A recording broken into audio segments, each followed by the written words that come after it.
We continue now at the top of Daf Memamid Beis in Meseches Gitin. This is Gittin Daf 40b. On the previous summit, the Gemara was in the middle of a story of an Eved that was owned by two partners, and one of the partners freed his half of the Eved. The other partner was worried that Bezin would force him to free his half, to give up his half of the Eved. And so what he did was he gave over his half of the Eved to his son, who was a Katan, who was a minor, and Bezin is not going to force a minor to do something. And so the Gemara said the suggestion of Rava bar Rav Yosef. Rava bar Rav Yosef said, we know that children, they like coins, and so what we'll do is we'll appoint an apotropos, a caretaker, or mekarkish lezuze, and then the Eved will jingle some money in front of the child, and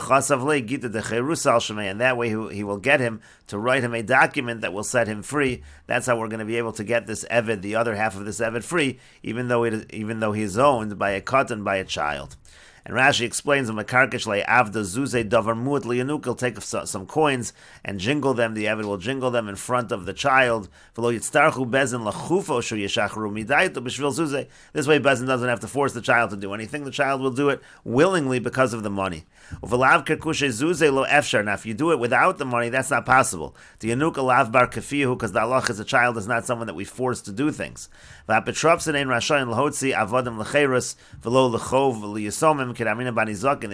wouldn't be allowed to take these avodim and set them free, etc. in such a case. But again,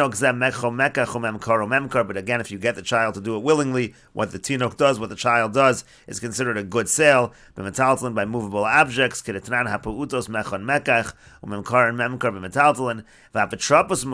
why do we set up the apotropos? You want to have an apotropos there, you want to have a caretaker there to make sure that the child gets a fair value for the Eved, and this is a solution in order to get the child to sell the Eved, to give up the Eved, to allow the Eved to go free. And we will take a look at the Piskei Rid as well. Perish Akni Levano Katan, again, he gave him to his son. He gave him over to his son who was a minor, Shein Roy Lechufa Bebezin, that can't be forced to do things in Bezin. And so then they appoint an apotropa for the child in order to make sure that there was a fair value, how much he could be sold in the marketplace. And the reason is because what the Eved's going to need to do is, even though he's being set free, he'll need to write up a shtar. He owes that value to the child, the amount that has been lost over here. And then again, the Eved will put a little coins in front of the child,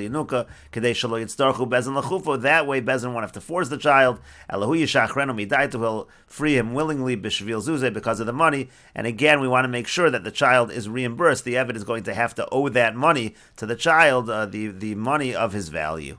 And the Gemara continues, Tan Rabbanon, the rabbis taught, Omer Asisi Ploni Avdi Ben Chorn. If someone says, I made so-and-so my Eved free, Asi Ben Chorn, he was made free. Hareu Ben Chorn, he's free. Harehu Ben Chorn. In all of these cases, he is free. Asenu Ben Chorn, if he says, I will make him free, Rabbi Omer Kana, Rabbi says he does acquire, meaning to say he does go free. V'chachamim Omer Lo Kana, and the Chachamim say he does not.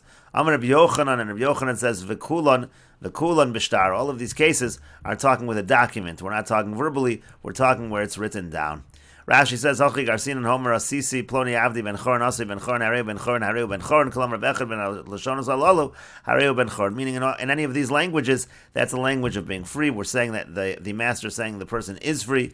Asenu Ben Chorn, but if he says I will make him free, Rabbi Omer Kana, Rabbi says he does acquire. Dachi Mashma Asenu Ben Chorn B'Shichror Zeh. The idea is that sounds like right now I am freeing him. Shani Moser Lo Achshav. What I'm giving him now is going to free him. The case over here is he's writing him these languages in a shtar, and he gives it to him. The Chacham say he doesn't go free. It's just a promise that he's going to set him free later on. With a different document, he still has not done so.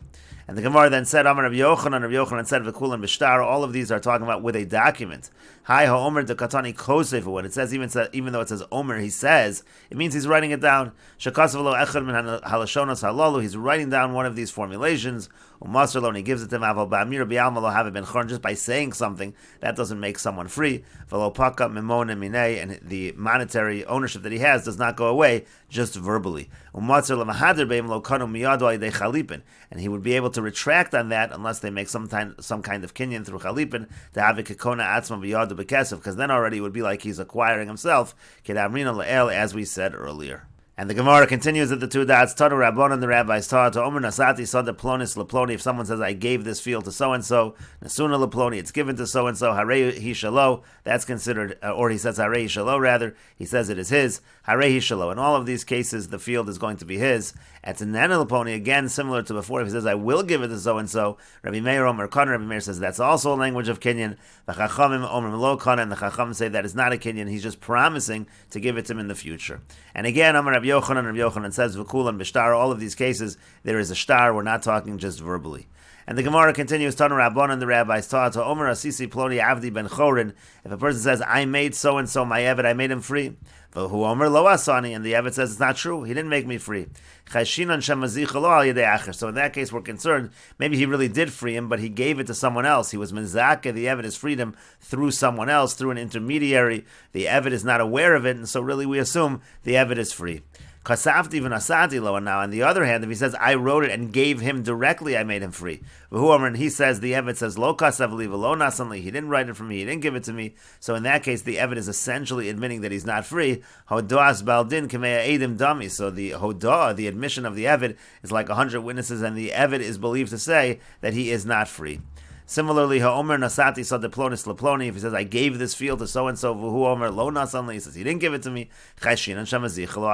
we are concerned, maybe he really did give it to him, but again, he was mezakeh to him through an intermediary, that's why the person is not aware. However, Kasavti V'nasati Lo, but if he says, I wrote it and I gave it directly to him, V'hu Omer, and he says, Lo Kasav V'lo Nasanli, he didn't write it and he didn't give it to me, so then Hodoas Baldin, Kameya Edim Dami, again, we apply the principle of Hodoas Baldin, Kameya Edim Dami. And Rashi explains, Hodoas Baldin Eved, meaning the Eved is admitting. V'chein mekabel matana, similarly, the one who is receiving the gift is admitting. Kevan damar lo kibalti naman, if he says, I didn't receive it, he is believed. And the point is, v'yochol zelachs over liskos bomir, so the person giving, he can retract and now take it back if he wants.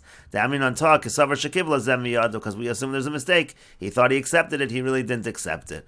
And the Gemara continues, Miochel Peiros, in this case where we're not sure if the field was given over or not, who eats the Peiros of the field? Rav Chisda Amar Nosein Ochel Peiros, V'Rabba Amar Mishalshan Asa Peiros. Rav Chisda says the person, the giver, he's the one that gets the Peiros, and Rabba says it's given to a third party, and the Gemara says, V'lo Pligi, this is not really a machlokes, Habi Abba, Habi Bra. In one case we're talking about the father, and in one case we're talking about the son. Rashi explains, Mishalshan means Biyad Shlish Nemon Achayavo Elio, you give the fruits to a third party until Elio comes and clarifies who owns the field.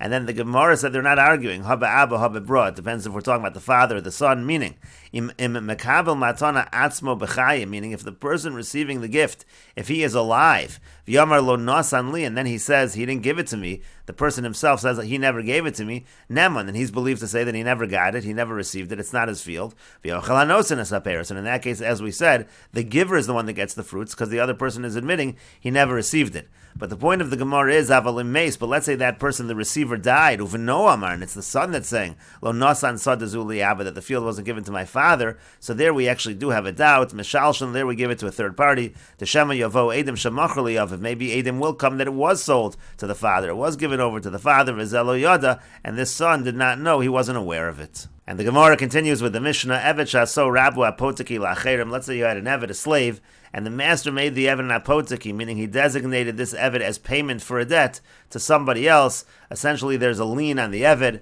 v'shichro, and then the master frees the Evet. So shura sadin, according to the letter of the law, ein ha'evet chayev klum. The Evet is not chayev anything.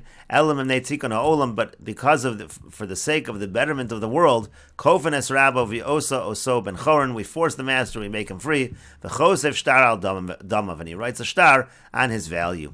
Rav Shimon ben Gamliel omer eno kosev elam meshachar. Rav Shimon ben Gamliel says he doesn't write, rather he frees. And Rashi explains that what that means is the person says, if I don't pay you my obligation, my debt from some other source, you can collect this Eved, v'shichro, and then he frees him. The Gemara will explain this entire Mishnah, what it means to say. And the Gemara says, Eved shaso rabu apoteki v'shichro. Again, the Mishnah said the Eved was made an apoteki, he was designated for payment for a debt, and then the master freed him. And the Gemara says, Mi shichro, who's the one that freed this Eved?